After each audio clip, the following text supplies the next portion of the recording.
you. Would you please rise and join me for the Pledge of Allegiance, led by Councilman Sam Bishop. Pledge allegiance to the flag of the United States of America and to the republic for which it stands, one nation, under God, indivisible, with liberty and justice for all. Are there any adjustments to the agenda? Yes, I would like to remove the discussion for the flag eye. Okay, that is under discussion by mayor and council, item B.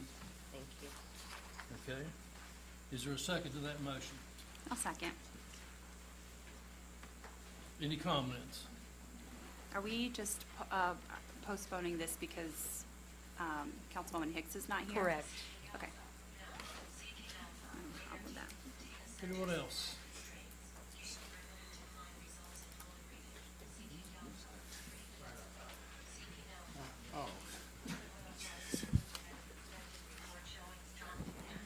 Well, that is a reasonable request. It is not a ordinary one. We operate as a quorum of council. If we have a quorum of council here, which we do, we can act on any of these type of things. So, Devin? Councilman Bishop? Aye. Councilwoman Bowman? I'm sorry. Is this for or against? What's your motion? Aye for your on your motion. Okay, yes. Aye. Councilwoman Hockett? Aye. Councilman Jenkins? Aye. Councilman Wilson? Nay. That is 4-1, so we will postpone it to the next meeting. Thank you, Kim.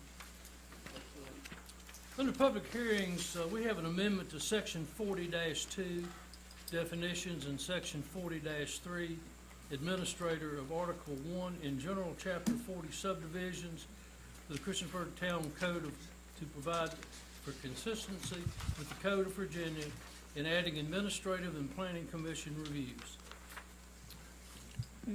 Good evening. Oh, you're the one? Yeah, You're the yes. one. So I'll provide a little bit of background of the subdivision ordinance proposed changes that come to you from Planning Commission with the unanimous recommendation.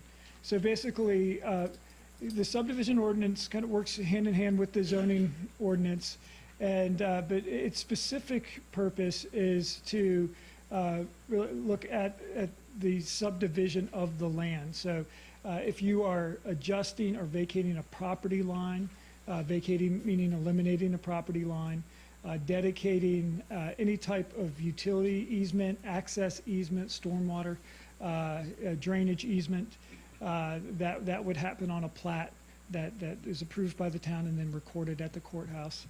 And then any dedication of public streets or other rights of way like alleys or trails, that would also be part of this process and then approved by the town and then recorded at the courthouse. And then again, as the word alludes to, it's a subdivision of one parcel into two or more parcels as well. So subdivision ordinance kind of incorporates all of those things. The subdivision agent is how the current review process works, with it being appointed by town council, and it is considered the agent for the town council. Basically, although it is either the one staff person, which is myself, that was appointed, I think back in 2016 or 2017, it really represents all of the work and review that staff as a whole does, whether it's the engineering department, planning department, public works, building, as part of a review of a subdivision. So the subdivision agent today, as the code points out, can approve a single lot revision and then any lot line vacation. So any number of lot line vacations can be approved without going through the current process of going to town council now. And then if there's any questions, which has not happened since I've been here, we could consult with the Planning Commission. The town council currently approves and everything goes through the street committee as well for the subdivision ordinance. Public easement and right-of-way alterations and dedications, and then any subdivision. And also, I would include in there any lot line revision beyond just one. So if there's 2 lot lines being adjusted on a plat between 3 parcels, that would come through to town council. So there had been discussion for several years about looking at other localities, and this is a sample of localities that we shared with the street committee back in 2023, as well as with the planning commission, and there were other localities as well. But here's some ones around here as far as how the process is handled in surrounding localities. For example, in Radford, staff would approve lot line adjustments and vacations and subdivisions up to 2 lots, and then any larger subdivisions go to the planning commission and then town council. Salem, staff approves subdivisions up to 5 lots, planning commission then approves 6 lots or greater, and any dedications of right-of-way. In Blacksburg, staff approves lot line adjustments and vacations and subdivisions up to 49 lots. Planning commission then approves 50 lots or greater in any subdivision variance. And then in Montgomery County, staff approves lot line adjustments, vacations, subdivisions up to 10 lots. Planning commission makes recommendations to Board of Supervisors in any subdivision greater or with street dedication. So that's just a sample of a number of localities around us of how this process is handled.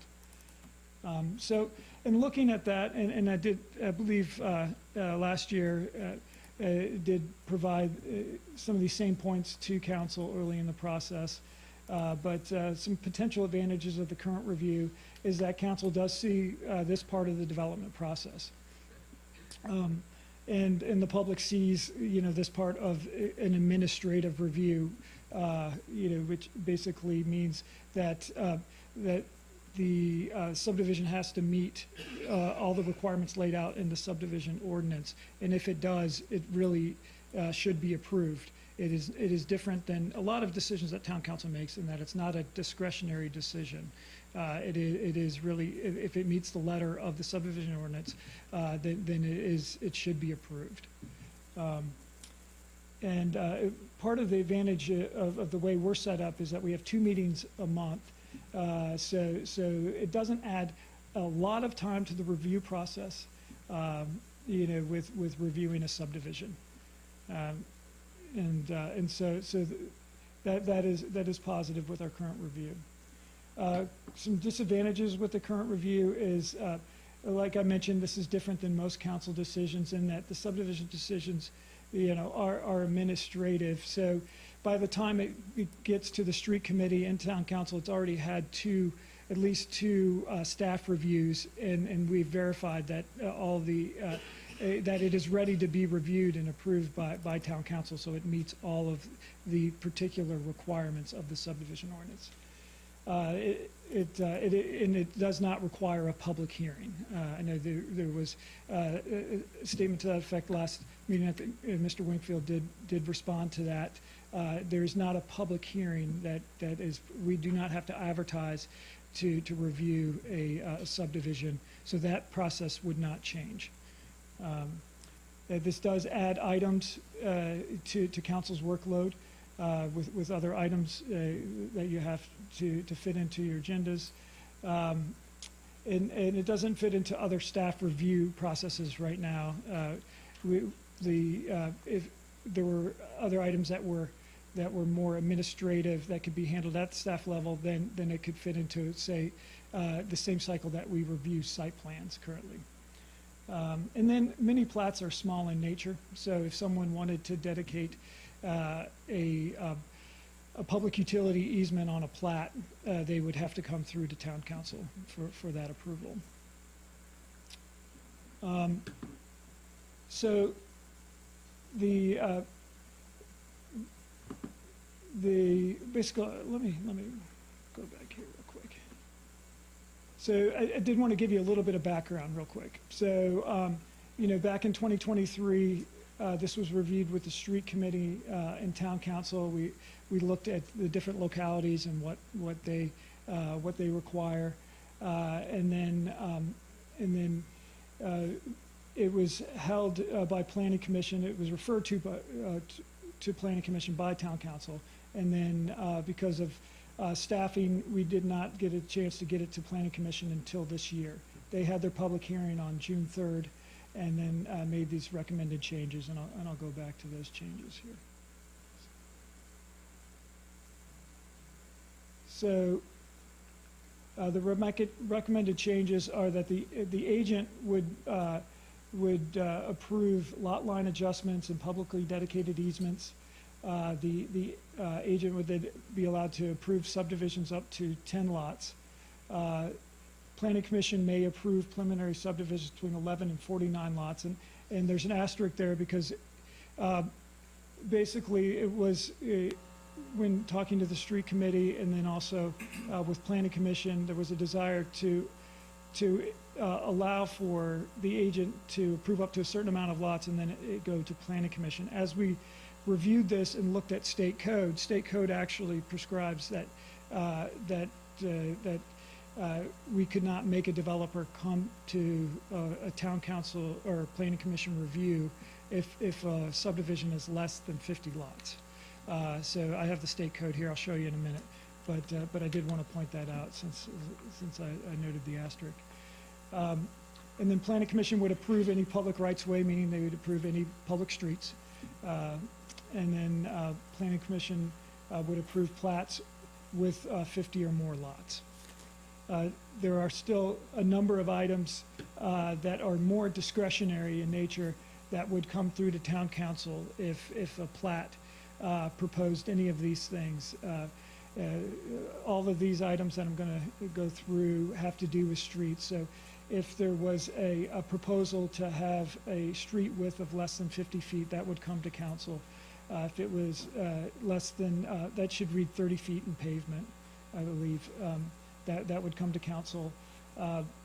If it didn't meet any of the subdivision street requirements for secondary roads for VDOT. If there was no proposed on-street parking or on-street parking on one side of the street, or it was proposed to be a one-way street, that would also come to council. If there were new streets proposed to exceed 12% grade, that would have to be reviewed and approved by town council. If the surface or storm drainage systems were to be different than our standard system, if street access to adjoining property, proposed streets, were not being extended by dedication to the boundary line, that would come to council. And then in our business and mixed-use areas, if the curb and gutter and the minimum pavement width, curb to curb, was less than 40 feet, that would be a decision by this body as well. And then any existing streets, if they were going to be changed their names, that would be a council decision. Two more items. If say a plat was recorded, then and then the developer owner wanted to vacate that plat before the sale of a lot, that can be done in a couple different ways, but they would both be approvable by council. And then also there is a potential requirement in the subdivision ordinance of setting aside land for parks, playgrounds, schools, libraries, municipal buildings, that sort of thing, and that would be that would have to go through to town council for that decision. This is the state code section that I mentioned earlier and highlighted. In yellow, you see that provided that any such ordinance provides for the submission of a preliminary plat for tentative approval at the option of the landowners for plats involving 50 or fewer lots, meaning that that it does not need to, that basically that it would have to go. It could go through an administrative review through staff, and then it continues to say that any subdivisions greater than that would have to go to the planning commission in state code. So this is a slide I was at before. So basically, this had been reviewed over the last year by street committee and town council, and referred, and then planning commission did hold their public hearing earlier this month. They recommended the changes. The street committee then met and reviewed the recommended changes on June 11th, and then we're at the public hearing now. And you would, as typical with public hearings, you would be scheduled for any type of action at the next meeting. That Any concludes my questions? remarks. I'd like to just add a couple small things. We, the street committee, did kind of bring this up, and the whole idea was to speed up the process. If a property owner has 2 lots and they want to make it 1 lot, you know, that would speed up the process, then have to wait 4 weeks or whatever, that someone administrative can make that decision, as long as everything falls within the rules and regulations of the town. So I thought it was just to help property owners some to speed up the process if they have small lots. It's not saying that we're gonna give all the authority to one person to make authority for subdivisions to come in. Mainly what we were focused on were these smaller lots adjusting of the property lines. It's a level of consistency and administrative approval that just doesn't need an extra level through the street committee, and it's just more efficient, in our opinion, to run this through the planning council, or planning commission, and through Andrew. Well, I won't be voting for that. I understand all the administrative needs and, but I also understand the needs of the developers and the people who are building and creating much-needed housing and jobs. And every single one I've spoke with in and out of the area have agreed that this is not a good thing for them. So that's where I stand on it. Thank you. Mr. Jenkins? Thank you. Anyone else here to address this issue? Why would just, Ms. Bolton, could you tell us why they didn't think it was a good idea? I mean, if you want to. Would you like for me to? Yeah. I would, yes, ma'am. Some of them have said that they don't want, first of all, the elected officials given over the power, okay, that they appointed you to. Okay, some of them have said they've had trouble in other areas and they don't want power going to one person. If that person does not favor them for any reason, it puts them in a bad light. And there've been other reasons, but those are the 2 big ones. All right, thank you. Chris Waltz, 1370 Rigby Street.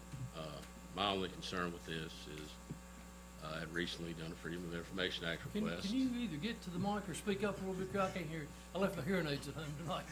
I had done a Freedom of Information Act request about the plans for the parking lot you all just bought. And you all saw that at a closed meeting, and part of the plan was to change the boundary line to give the Montgomery Museum more property. That was the town's plan at the time. I don't know if it's happened or not happened.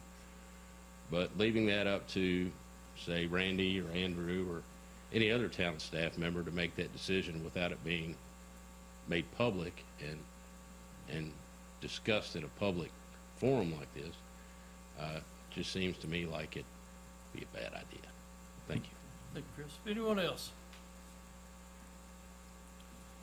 Hearing no one, I'll close the public hearings. We'll go to the consent agenda, which is approval of the minutes of the June 11th, 2024 and June 13th, 2024, which was our retreat. The monthly bill list, approved Deputy Treasurer Kate Miano as additional town clerk, town check signer.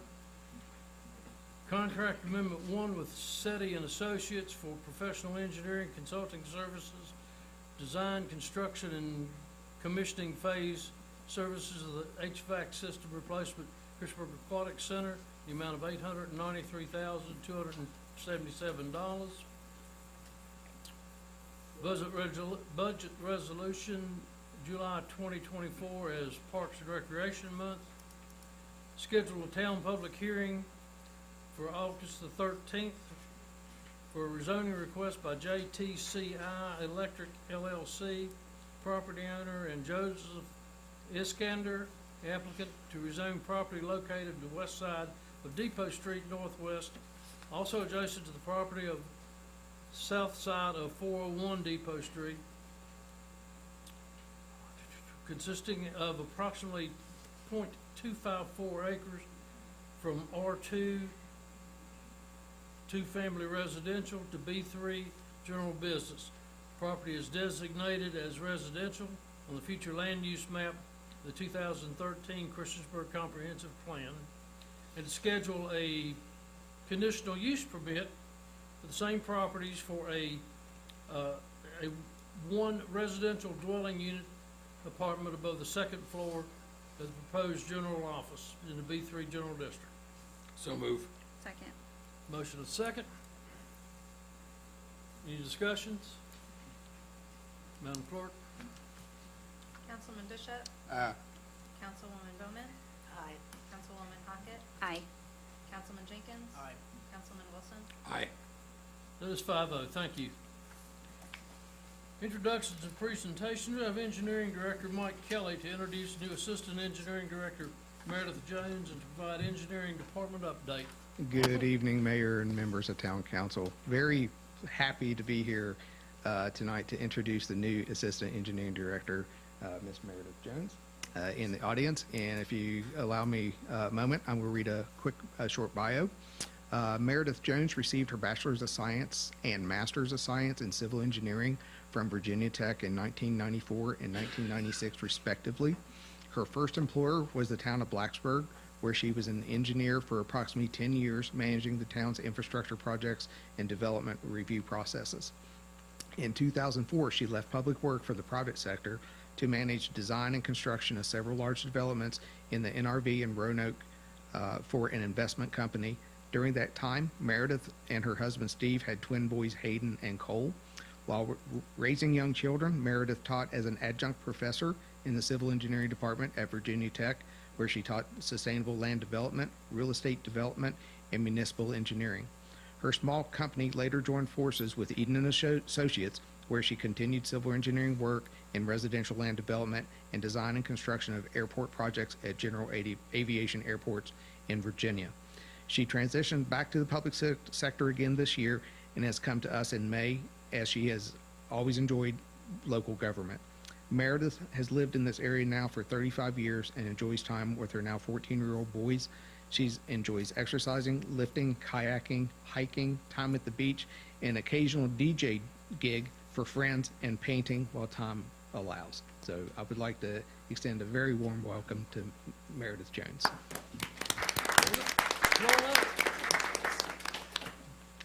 I'm very happy to be here. Hi.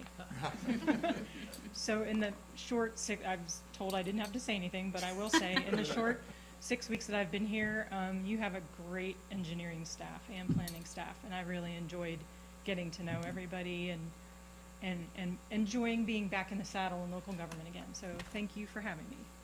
Thank you. Appreciate it. Thanks. And now, on to presentation on the engineering department. See if I can figure this. Look at that. Okay. Engineering department. We talk a lot about projects, capital projects. Engineering actually has several irons in the fire other than capital projects. So just want to talk about that a little bit this evening. I want to go through, first of all, who we are. As in the agenda, I'm Mike Kelly. I'm the Director of Engineering. Just introduced Ms. Meredith Jones, the Assistant Engineering Director. We have Alicia Flincham as the Administrative Specialist. Further down, we have Capital Project Engineer, Mr. Don Cole. Land Development Coordinator and pitch hitting, as the Mayor mentioned, for Ms. Henline tonight, Devin Shields. Environmental Program Supervisor, Patricia Kolotowski. Civil Engineer, Grace Bird. GIS Coordinator, Dayton Poff. Engineering Technician, Carl Carell. Engineering Inspectors, Alan Shaw and Cole Hammonds. And Environmental Technician, Clayton Morgan. We have 12 folks in the engineering department. So that's who we are. Now, what we do, there are several core areas of responsibility that the engineering department provides technical support for the town in various functions and several disciplines. Some of the primary functions are customer service, regulatory compliance, land development, geographic informational systems, capital project management. The disciplines that are covered there are water, sewer, stormwater, environmental, and transportation. So what I've got on the screen right here and right now is basically a workflow for what I would consider a stormwater concern, which the engineering department probably fields the majority of those types of concerns from our constituents. So basically stepping through the customer service process here for the engineering department. Customer service request is initiated. Engineering technician Carl Carell will contact the customer and will perform field investigation to evaluate the concern. And was the request addressed by engineering? If yes, then the request is closed. Specifically on a drainage complaint, a lot of times if the answer is no, if the engineering department doesn't address it, then likely the public works department would get involved in it. And a service request would be created by Carl to the public works department. And then they would create a work order and address the request. And once the request was addressed, we would follow back up with the customer, and then we would close the service request. Moving on to the second bullet, which was regulatory compliance. The bullets shown right here could probably each one be a 30-minute to 45-minute presentation. This is just a high-level list of some of the things that the engineering department administers or is involved in related to regulatory compliance. At the top, a lot of these things are related to the Clean Water Act, and the Clean Water Act is the federal requirement, which is then handed down to the state governments. In most of what we do, that would be a program that would be administered by DEQ. We would be the local administrator of that program from DEQ, and then most likely, especially if it's a development related type regulation, then we would regulate the local development, private development in the town. So some of the items that we assist in is the National Pollution Discharge Elimination System, or we call NPDES, and just so you know, engineers love our little acronyms. NPDES Municipal Separate Stormwater System, the MS4, and we have the NPDES Construction General Permit, which is construction permitting, and that falls under like a lot of the stormwater requirements. We also are involved with Virginia Department of Health and DEQ, environmental quality, and that's related to potable water, sanitary sewer, and stormwater compliance and erosion sediment control.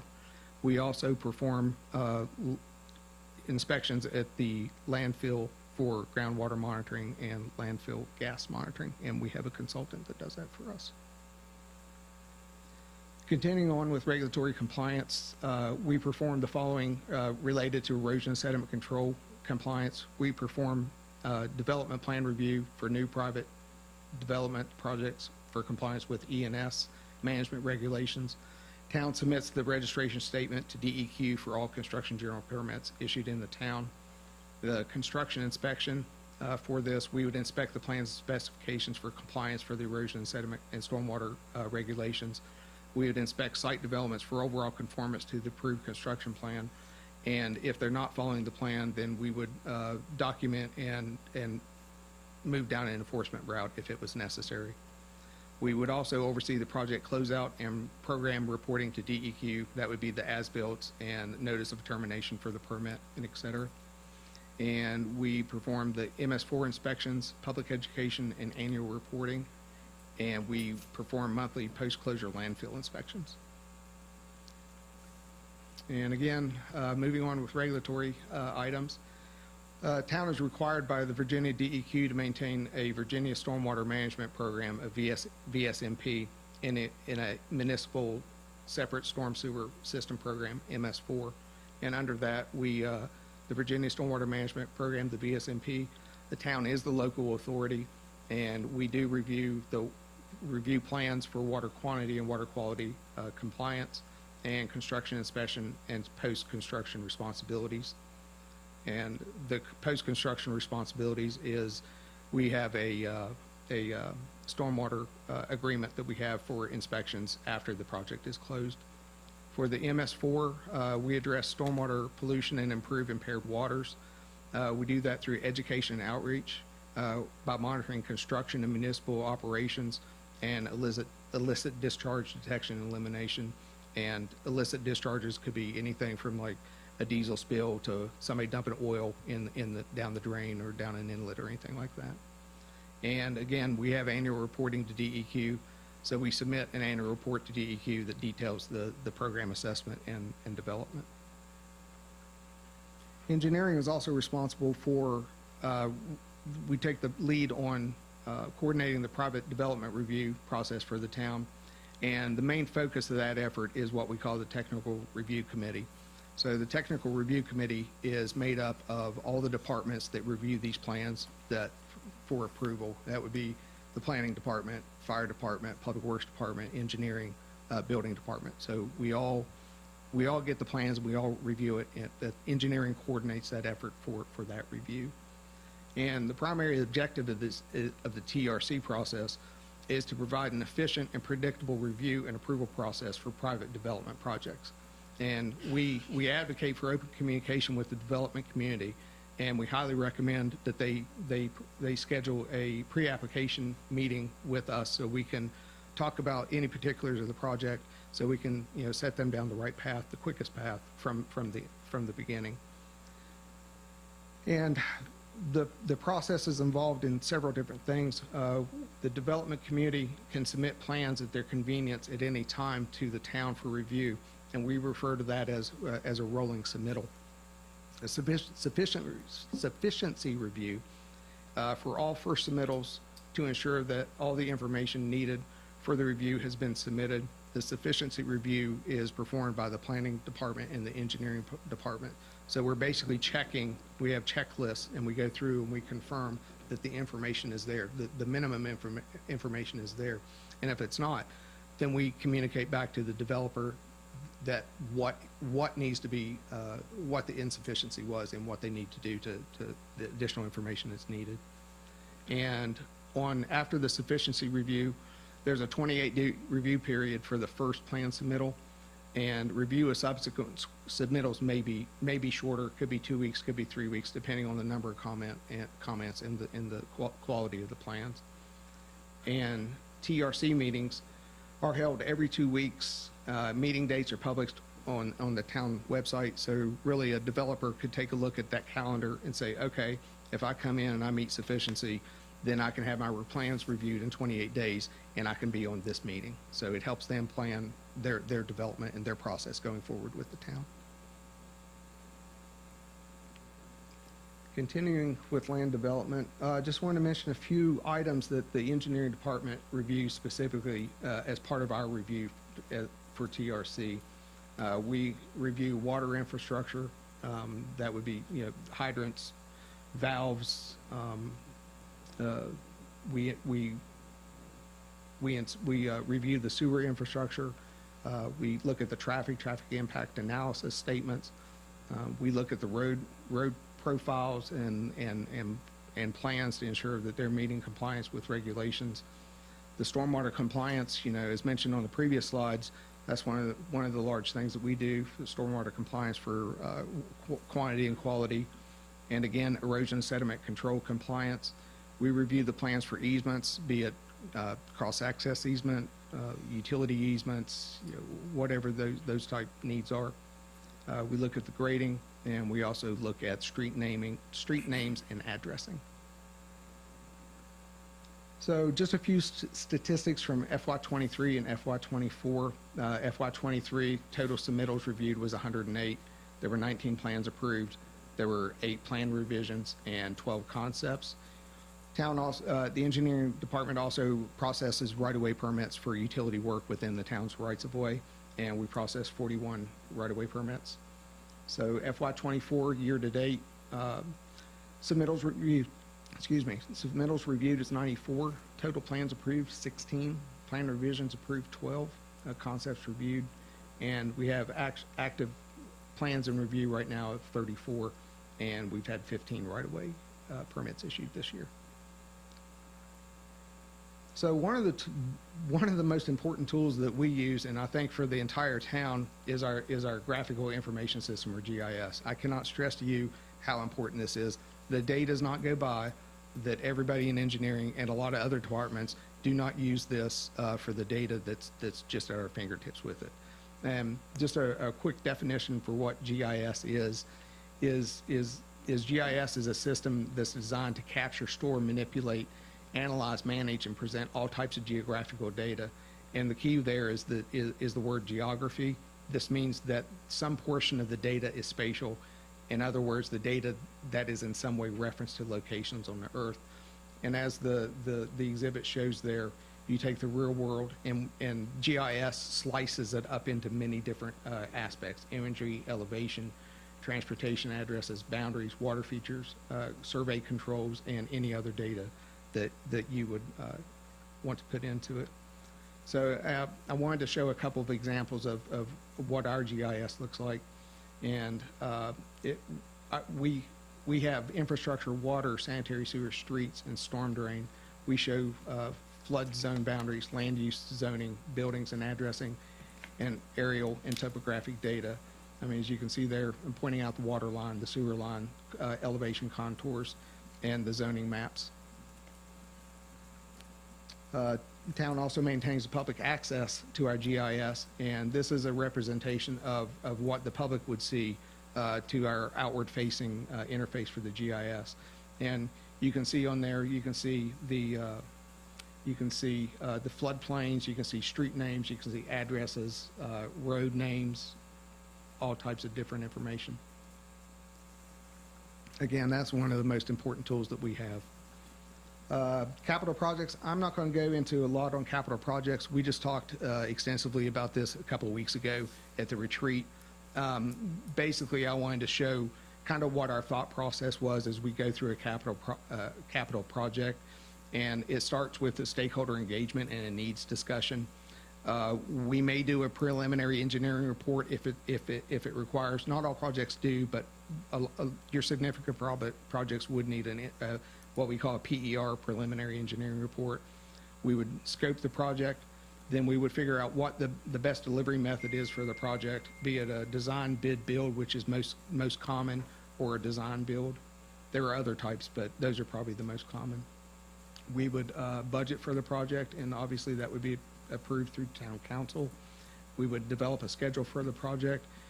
And here's where the town has been very successful is looking at the funding opportunities that we have. And just as a recap, some of the funding sources that we use are transportation alternatives, and the numbers to the right are the percent grant versus the town match. So that would be an 80% grant with a 20% match. We use State of Good Repair, SGR, that's 100% funding. We have revenue sharing, which is 50-50. Smart Scale is 100%. Highway safety programs, 100% funding. Stormwater local assistance funding, that would be SLAF at 50-50. And here's a couple of the newer ones. Safe Streets for All, SS4A, is a 80-20. And that's a new federal highway grant fund that we're pursuing. We're going to be doing a plan for that this fiscal year. And we have the new Community Flood Prevention Fund, as I mentioned a couple of weeks ago, the new $4 million grant for that. Then we would engage in public involvement and project design. Then we would go into bidding and construction. And then at the end, you got project commissioning and closeout. So just a few statistics from the budget that you approved earlier this month. And these are just the projects that are in FY25. And I can basically condense the slides that we looked at 2 weeks ago. We've got 16 transportation projects with a FY25 budget amount of a little over $15.5 million. We've got almost $11 million in grant funding, and the percent grant funded for transportation is 69%. Water and sewer projects, we've got 10 total projects. Total cost $22 million. Grant and loan funding, approximately $18 million, which is about 82%, either grant or loan funded. The stormwater projects, we have 7, a little over $8 million, and just under $5 million in grant funding for a total of 60%. And when you combine all those together, we've got 33 projects, just under $46 million, and just under 34 of that is either grant or loan funded for a little less than 74%. Just a couple of real quick pictures from past projects. Setting the bridge over at Depot Park by the Aquatic Center got the mayor cutting the ribbon there. Tower Road project was completed about a year and a half ago. That's it during construction. There was also a channel improvement done with that. And that is the end of my presentation. And I will answer any questions if you have them.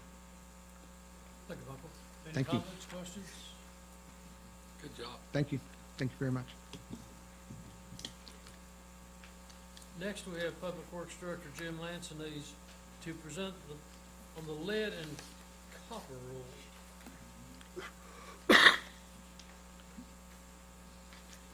Good evening, Mr. Mayor and Council. Thank you for the opportunity for me to speak to you on the lead copper rule this evening. Let's see, which one can I see better? My eyesight's going a little bit. So we're getting ready to launch a new program. It's a requirement by the EPA, and the name of this program is the Service Line Discovery Program.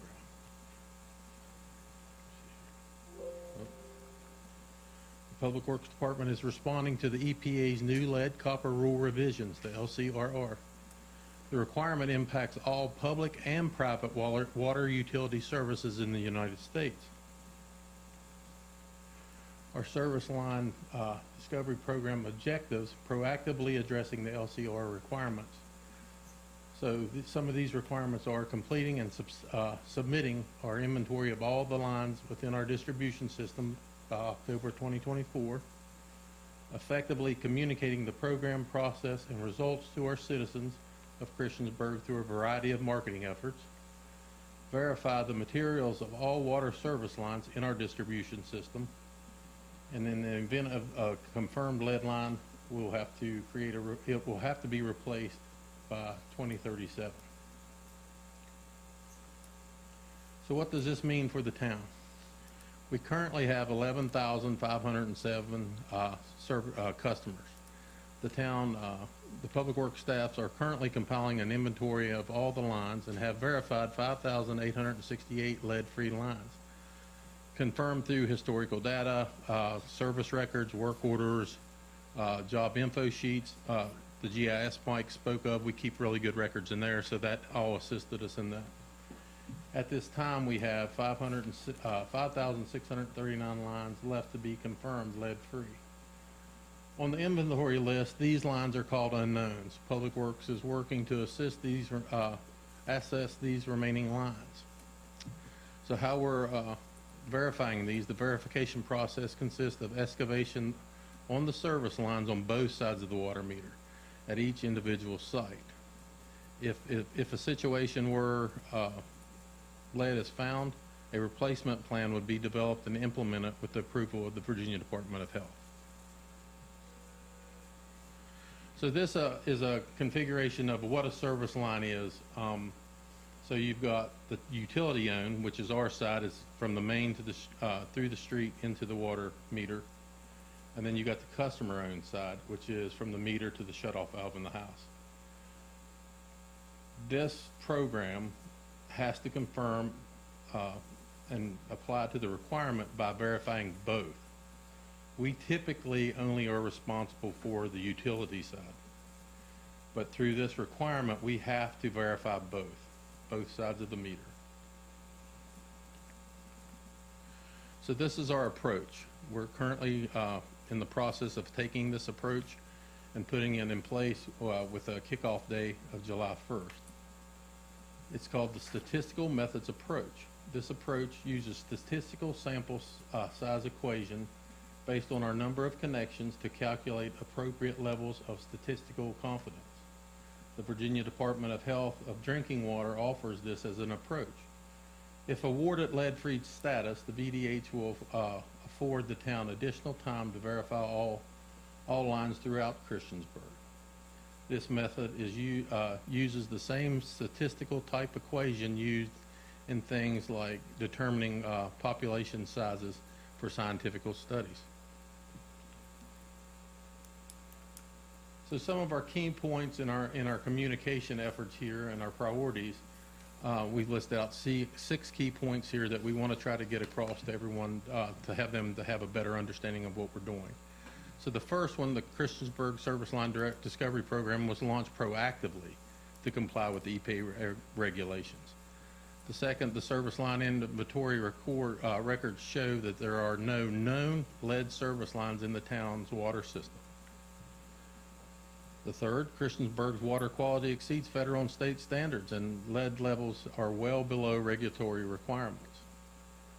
Our fourth is our field verification process will have minimal impacts on customers.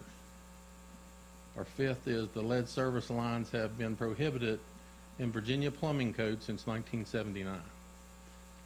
And last but not least, our sixth, our annual material notifications for customers with unknown service lines are required by LCRR. But customers should not be alarmed if they receive one of these in the mail.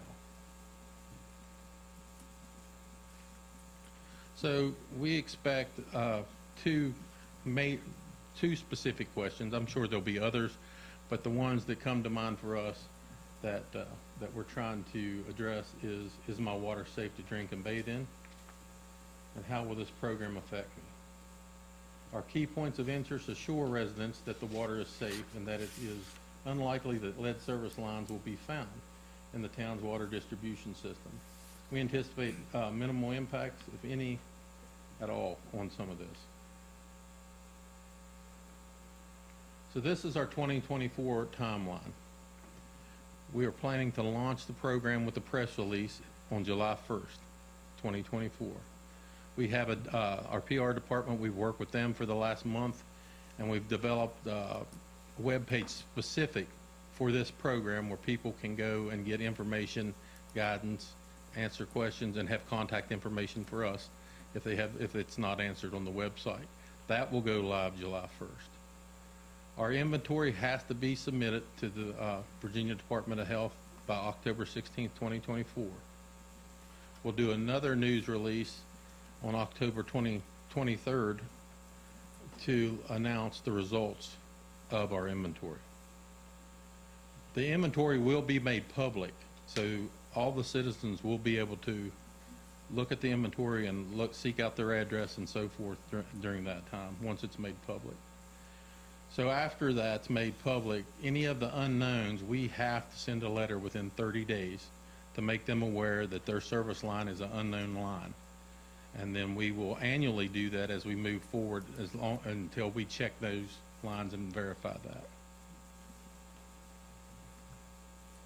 So before I ask you for any questions, the main thing we want to communicate is when you talk about lead and stuff in the water system, people automatically get scared. We have no reason to believe, we know of none of the lead lines in our distribution system at this time. There is unknowns, and we will have to verify them, but there's no reason to panic now. We're required every 3 years to test for lead and copper. We do that. We just completed it in 2023. We do that at 15 sites every 3 years, and we've been well below the limits with that. So there's no reason to panic at this time. We're just wanting to come forth, make you aware of it, make our citizens aware of it, and then we're going to launch our program and go on with our field verifications. Everyone that we field verify will get a letter at least 5 days ahead of time that we will be at your property and this is what we will be doing, and we will restore anything that we may damage or upset. So there's no real reason to panic. This is just being good stewards of our water system. And like I say, in the past with our lead and copper sampling, we've had no indication of any issues, been well below the limits. And I've been here 16 years, and I've dug up a lot in this town, and I've never found a lead copper service line. And it's just the line, it's not the mains, it's just the service connection to the home. But the big change here is we are required to verify the homeowner's side, which we typically do not do anything with the homeowner's side. And when you verify the homeowner's side, if there's a problem, like anything, I guess it's left up to the homeowner to get that repaired. So the mandate says that it's the town is responsible by 2037 to ensure that it is accomplished.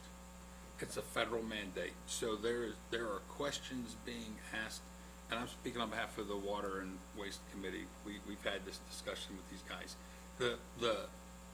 we're asking that question specifically because the way it reads is that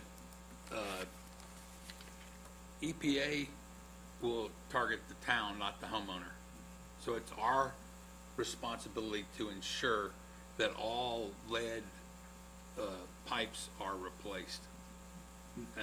We're not comfortable with what that means, other than at this point, anybody getting fined, it's the town, according to the way it currently reads. So we're asking for more guidance on what that says. Again, that's a 2037 deadline. Immediately, our concern is the random sampling through a consultant, evaluated everything, gave us the numbers that Jim talked about, and then by October, we've got his team has to evaluate 702 sites that have been randomly selected out of that list of unknowns and verify the part that's sticking us is that we're required to verify the homeowner side as well, not just our side of the service line. So we got till October to do that and provide our results back to, and then what happens is they say, okay, let's say that all 702 are clear. They go, good job, now go verify the other 4,000. But you've got more time to do it. You don't have to do it like overnight. Yeah, it's a sample, and what it does, it could give us, if the VDH approves and we do not find anything, it could give us we could be declared lead-free status. But that doesn't mean we're not going to stop verifying the remainder, because we'd be good stewards to continue to know what's in our system. But what that will allow us to do, not to have to submit the updated inventory list every year, not to send out the letters every year, and not to create a replacement plan yet. So again, we're going to do. there's no indication that there's anything. This is a federal requirement that we're complying with, and just making sure that everybody realizes our neighboring towns in the county are going to have to do the same thing to as well. So this is not just us. It's a nationwide program that's been launched that everybody has to comply with. Since this is a federal mandate, do we anticipate any grant funding to Yes, good question. support? Great question. We have no idea yet? We have no clue. Well, there might be opportunities, because we've been communicating with Montgomery County PSA and the town of Blacksburg naturally, Yeah. because we're all close together. We all have the same kind of questions like that. Yeah. And then what does that look like moving forward down the road? Yeah. You know, and how that's all going to get accomplished to make that 2037 deadline. I'm glad we're being proactive. I think the citizens should feel good that this is happening and not be worried. I hope so. It's a proactive thing, and like, again, it's nothing to be concerned with. Yeah. And we have a website that's going to address all this. So we actually have a web page that's going to talk about all these things. There's going to be all kinds of public notices. So we're very, Christine and her group are very active in making sure the word gets out and we communicate with the public. We're well prepared. Yeah. Any other comments or questions? Casey, Kim? We good? Thank you, Jim. Thank you. Next, we have the Crisis Intervention Team Coordinator Patrick Halpern and Co-Response Coordinator / Law Enforcement Liaison Joseph Thacker of the Muir Valley Community Services to present on the Marcus Alert System and Plan Behavior for the Health Response Team. Great, thank you. Mayor Barber, thank Welcome. you. Members of Town Council, appreciate the invitation to address you this evening. I think some of this information will be review. I think Chief Ramsey has presented some of this to you earlier this year, but we're really happy to speak with you tonight about our plans. I'm Patrick Halpern. I'm the CIT Coordinator for New River Valley Community Services. My name is Joey Thacker. I'm the Co-Response Coordinator and Law Enforcement Liaison with New River Valley Community Services. So what we are building here in Montgomery County is an extension of our CIT program. That's a Crisis Intervention Team program where we work with and train area law enforcement in our shared response to individuals experiencing behavioral health crisis. So what we are developing here in Montgomery County is due in large measure to code mandates, and I will step through details about those. But in 2020, the Virginia General Assembly passed new legislation called the Mental Health Awareness Response and Community Understanding Services Alert System. It was named after a black male in the city of Richmond was fatally shot by the police in what was deemed by 2 Commonwealth attorneys to be a justified use of force. Unfortunately, this man experienced his first psychotic episode, and the officers followed all of their training and did everything they could to preserve his life that day, but he forced their hand. The legislation was amended in the next session of the General Assembly to put population requirements in for the application of this program in Virginia localities. Originally, all localities had to implement this program, and the General Assembly amended the code to say that localities with a population greater than 40,000 have to, and those that are less than 40,000 in population can opt in to do it. You all recognize the town of Christiansburg is less than 40,000 residents, and so the Christiansburg Police Department, and I believe with your approval, has agreed that this is an important service for the residents of the town of Christiansburg, and because a lot of what we do in Montgomery County with law enforcement, we kind of do together in terms of their work together, and then the work that NRVCS does with the 4 agencies, including Virginia Tech. So really the goal of this Marcus Alert system is to provide a comprehensive systems-wide approach to reducing the Commonwealth's reliance on law enforcement in responding to behavioral health crises. And the way we are aiming to do this is by also developing a behavioral health response to such emergencies. So really there's kind of a few different components involved in this. It involves transferring calls for service from NRV 911 to a regional crisis call center, which is 988. This is actually a rebranding of the National Suicide Prevention Lifeline. It's an infrastructure that already existed, and so that will then enable us to dispatch regional mobile crisis providers, the behavioral health only response to people experiencing a crisis when appropriate. And then what we are doing is developing a specialized law enforcement crisis response system, and that is co-response. So I want to step through kind of the system requirements, both from the state side and then what we are doing here locally. And then Joey is going to step through kind of actually what we're doing here in Montgomery County. So the state components involved a statewide stakeholder planning group. I had the good fortune or misfortune of serving on that group, which is to say it was a very challenging process. People had very firm ideas about how this should move forward, some of which included removing law enforcement tools from their tool belt, things such as firearms, OC spray, tasers, things that keep them safe. So that is not a part of this plan. What we did in that stakeholder group, though, is we developed things like the 4-level triage framework, which allows the 911 dispatch centers to triage calls for service when someone is in crisis, to help us figure out how we can deploy each type of specialized response, whether that's talking to someone on the phone all the way through a specialized co-response with mental health and law enforcement.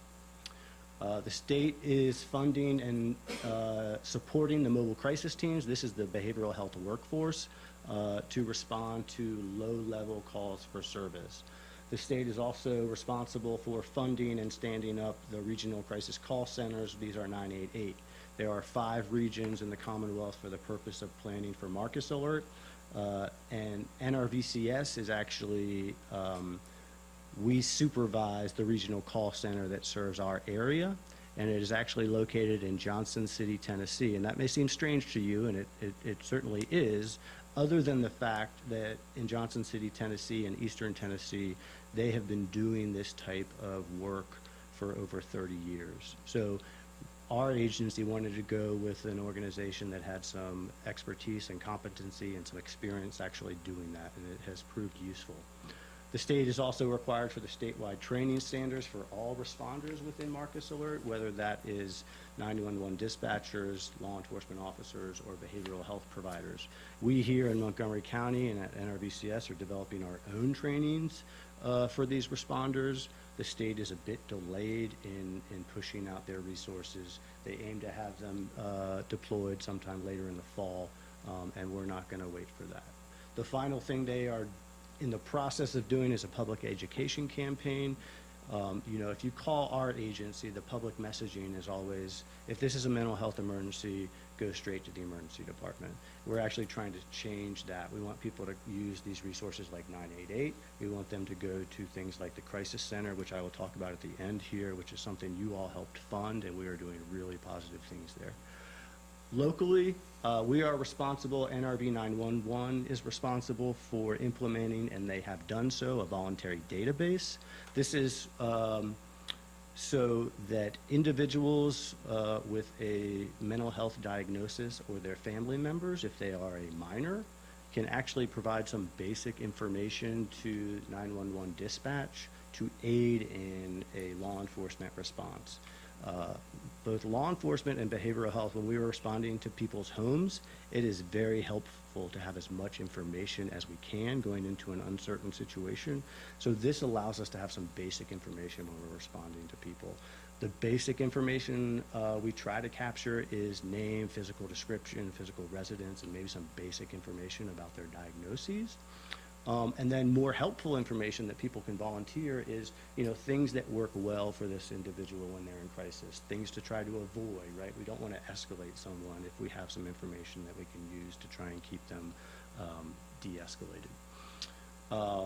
The next thing we're responsible for is the specialized response option. We are choosing a law enforcement behavioral health co-response. We are actually putting NRVCS clinicians into patrol vehicles of local police departments.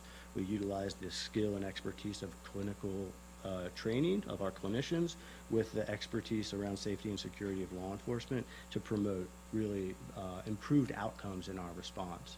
Oftentimes, I will say this, Christiansburg Police Department is a strong CIT adopter. It is something they have instilled in their agency, and they train all of their sworn personnel. I can't say that for every agency in our region. Christiansburg police officers do a fantastic job of de-escalating people in crisis, but there's an understandable difference when a clinician with, you know, years and years of training can get in front of someone to try and de-escalate them and convince them of some good paths to treatment and recovery. That's no slight on law enforcement. That's not their job. And so we're putting someone whose job it is with them to respond to these crises. And it really opens up the types of outcomes and places where we can go to get someone the help they need in a more efficient manner without having to use the typical law enforcement tool, which is emergency custody, taking someone to a hospital, and then psychiatrically hospitalizing them against their will. So there are 3 required protocols. The first is around 911 call diversion.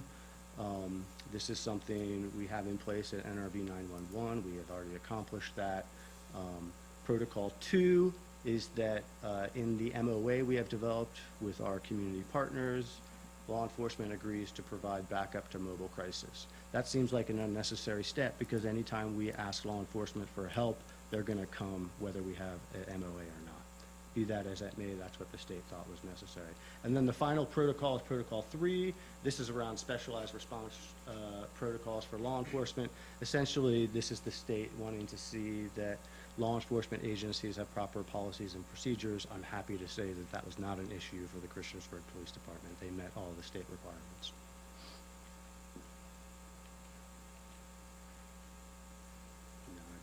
There it is.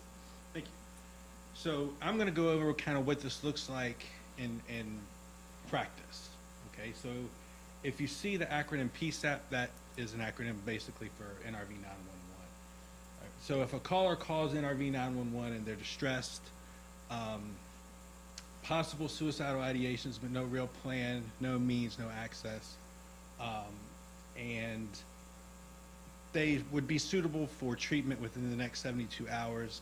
Kind of a lower level client that we would have, that would be considered level 1 in our triage framework. And the way that they determine this, there's going to be a set set of questions that the dispatcher will ask the caller to determine where they fall in the level system. So level 2 is going to be another distressed caller. Again, no homicidal ideations, suicidal ideations, possibly a plan, possibly a means, but nothing set in, nothing kind of set in motion, so to speak. And maybe some minor self-injurious activities. That would be considered a level 2 call. Level 3, now that's going to be someone who's a little more acute. They have active aggression, florid psychosis, possible homicidal ideations, suicidal ideations. With the suicidal ideations part, maybe they have a plan, maybe they have the means, they just haven't started through with the plan yet. And maybe some minor self-injurious behavior like cutting and things like that. That would be considered a level 3 call for service. A level 4 call for service, that's going to be kind of emergent, okay? There's threatening behavior or acting out assaultive behavior, active suicide attempts. Maybe there's a weapon in the house, or they actually have access to a weapon currently. That would be considered a level 4 call for service. Based on those levels, the type of response that they'll get, if we reverse back to level 1, remember that's kind of our lower level client, someone who's just distressed, maybe could use a little bit of help, someone to talk to. They would be diverted over to 988 and maybe talk to someone there and develop a safety plan, and maybe possibly some services within our community in the next couple of days. The level 2 call, again, that's going to be someone who is a little more advanced. They probably need something today. That's where they would also get transferred to 988. Both transfers for level 1 and level 2 will be what's called a warm transfer. So it'll go from a person dispatch to a person at 988. There's never really a time where they won't have someone on the line with them. And they will be a better candidate for mobile crisis. There won't be any law enforcement outreach unless they determine that maybe that would be required once mobile crisis gets there. But the overall goal is for that to be a behavioral health response call only. Go to level 3. This is where the plan that Patrick and I and the chief have been working on for months. That's where the law enforcement officer and the clinician would come into play. They would get the call and they would dispatch one of the co-response teams who are on duty that day, and they would go, and the officer will go make sure the scene is safe. Once the scene has been determined safe, they will call in the clinician. The clinician will come in and start their assessments and their de-escalation, things like that. For a level 4 call, again, that's going to be the kind of the most imminent call. They're just going to dispatch the closest police officer. So if it's not the co-responding officer, that's okay.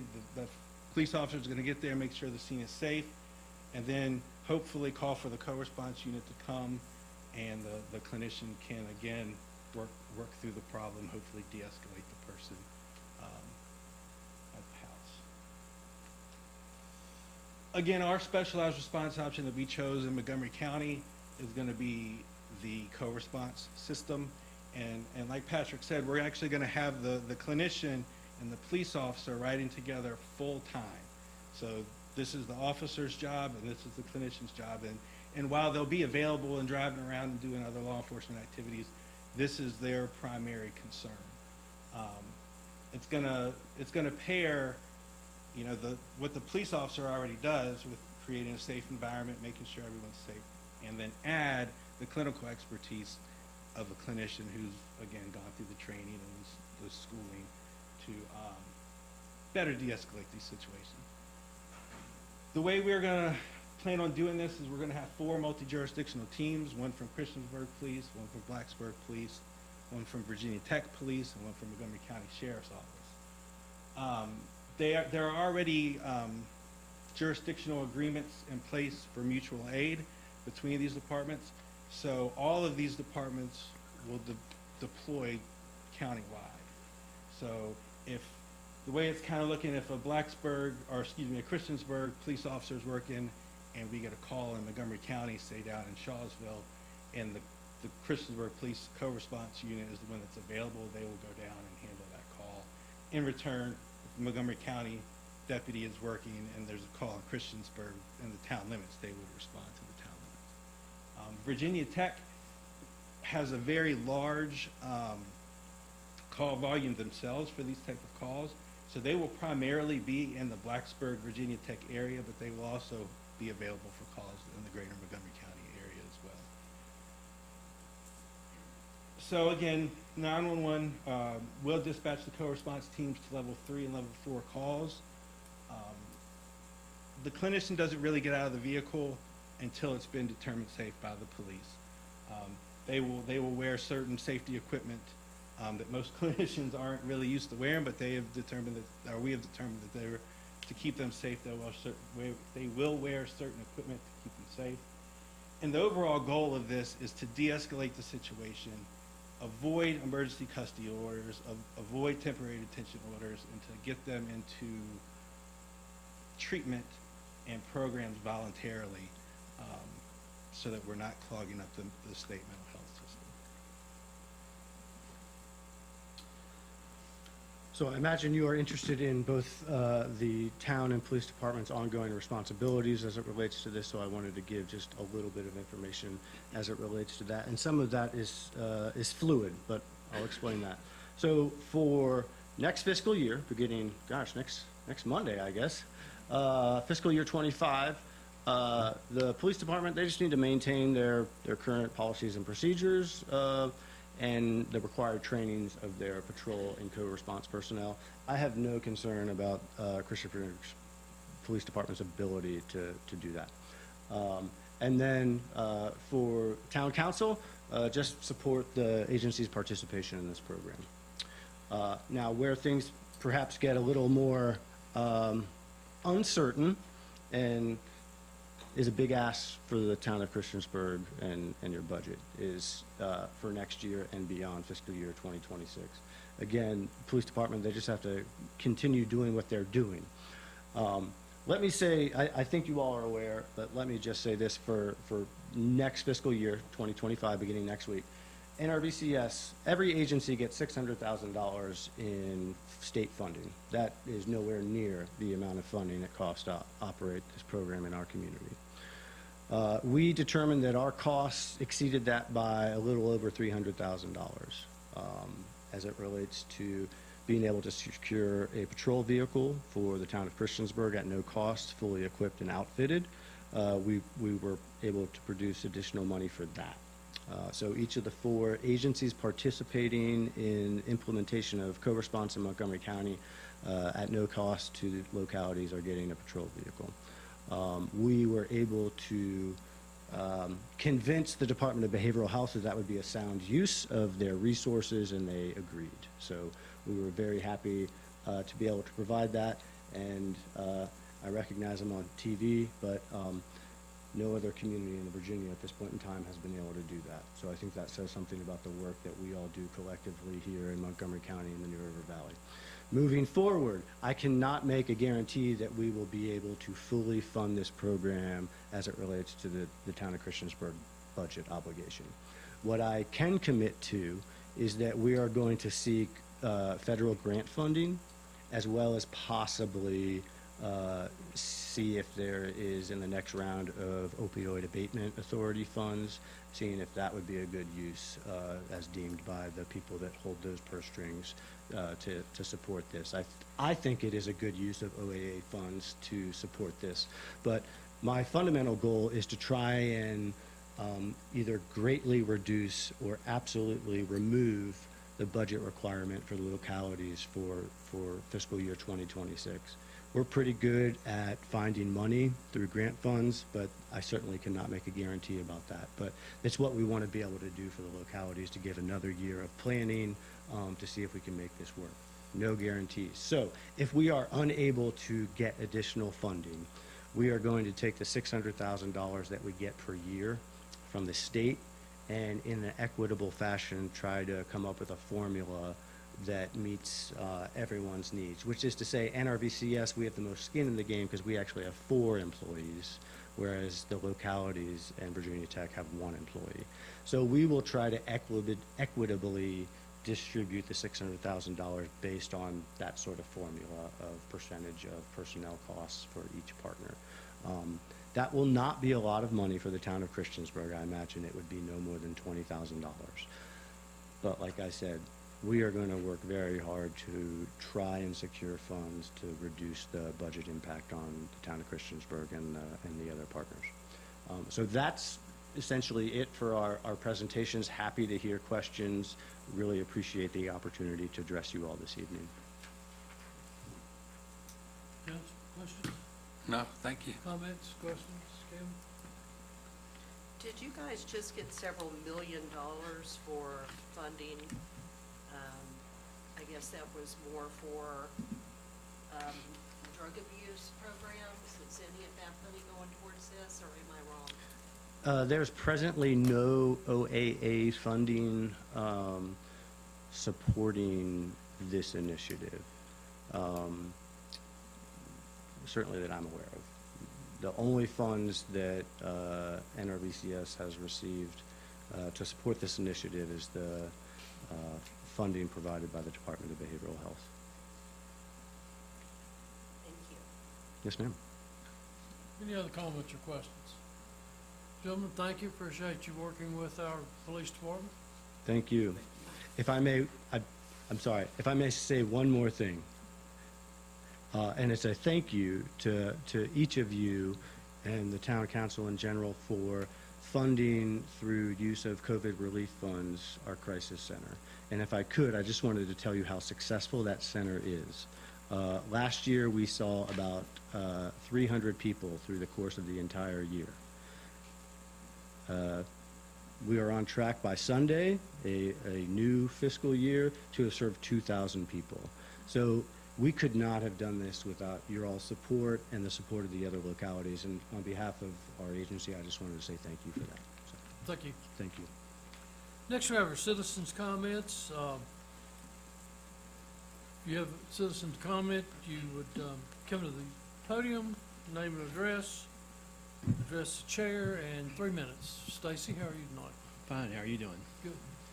Well, after all that, this is kind of, I hate to say it, kind of boring, isn't it? Tim, you want to do some song and dance for us? Make it a little more fun. I was just coming to talk to, of course, my Stacy Martin, 1480 Turnberry Lane, Rhinehart, Virginia. I was coming to address the item that got moved to the next meeting about signage, my pet peeve for businesses. And just a couple comments, so you'd be thinking about them in the next couple weeks. Business owners need your support. We need local business support. We need people talking about buying local, supporting local. You need to use your bully pulpit to speak about that. We are now at a critical position in our area and areas. You see more and more businesses closing constantly. There will be more chains, but there will not, even those are starting to close. But one of the issues that's come about is, of course, moving signage and also portable signage. I remember years ago in the 90s when it became no longer allowed to have a portable sign that had letters that can be changed because they weren't pretty. That was the reason why it was done. So I would like to concede that, yes, they're not pretty, but they're effective. And businesses need to communicate with their folks. Not all of us could afford an LED changing sign. So the discussion about what is a sign is another issue. I've had this issue in the past where there's been a misinterpretation of the code, and I can go through all the code if you want to. Bridges, interstates, roads, and ferries, outdoor advertising signs that can be seen visible from the road that cannot flash for over 3 seconds. However, that does not include indoor signs in a glass in your window that says open. I had that from VDOT in writing, and they laughed hysterically when I actually gave them information years ago that I provided the town when they were trying to send enforcement on me. So I would like for you guys to consider ease up a little bit on the businesses. Let us have a few things that we can actually attract people with. Air dancers being one of them, to a limit. Not like 5 or 6 of them at a time, but maybe one for a day, for a limited time, to help attract attention. We know that they work because when this all came about a couple weeks ago, laughed hysterically when we went about the farmer's market, and I assume, don't know this for a fact, that the town of Christiansburg probably spent money to buy an air dancer. In fact, to advertise the farmer's market, and the very same time they were telling other people they couldn't have one. That is hysterically funny and hypocritical. To your credit, you did tell them to take it down quickly, which is fine. I think that sign's enjoying his retirement in Florida right now. Who? That Oh. sign is enjoing his retirement in Florida. I would've- Or the back of the Public Works building, I'm not sure which. Well, I'll buy it in the town for $50. I'll put it in the mall in my window if you want to. So it's the benefit all. It's not the benefit one. That's my point. We need some concessions. We need some things that's going to make the town fine. And just in case anyone's wondering, I just went to Myrtle Beach. They're all over the place in Myrtle Beach. It's 4-lane highways on both sides. There was no accidents. I was in Tennessee, and there's these huge giant ones, flagging people down. There was no accidents. There's always that discussion there. But there's also discussion about what the state law says, with the state things. It comes from the Interstate Act from 1950. Lady Bird Johnson wanted a beautiful interstate system. So you had 2 options. You could opt in or not opt in for outdoor advertising. This is where the code comes from. If you didn't opt in, you didn't get any money. If you did opt in, you got 1/10 of 1% back for your highway system. However, Ronald Reagan stopped that in 1986 or 82. There's not been a dime paid to the state of Virginia. But yet, Virginia is still part of the act. So it's kind of time to update things, guys, and maybe have that conversation with the delegates and people, say, let's put this in the rubbish bin. But it seems to be local VDOT areas that determine whether or not, and of course the towns will tickle the ears of the VDOT saying, hey, is this against the law? And the VDOT will say, yeah, let's crush that. No more nasty open signs. But that's my point, and I appreciate you taking the time to listen to me. Thanks, Have a Stacy. good night. Anyone else here to address council?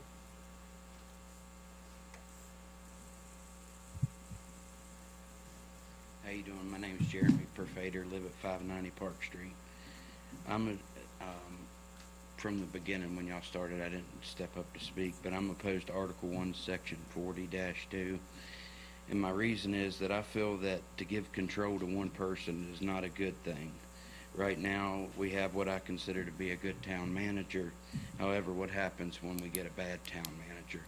And we have a town manager that's either for too much growth or not enough growth. We could end up, in my opinion, to have one person in the charge of the direction of the town would not be a good thing, because that takes us away from a democracy and makes us a dictatorship. Thank you for your time. Thank you. Anyone else?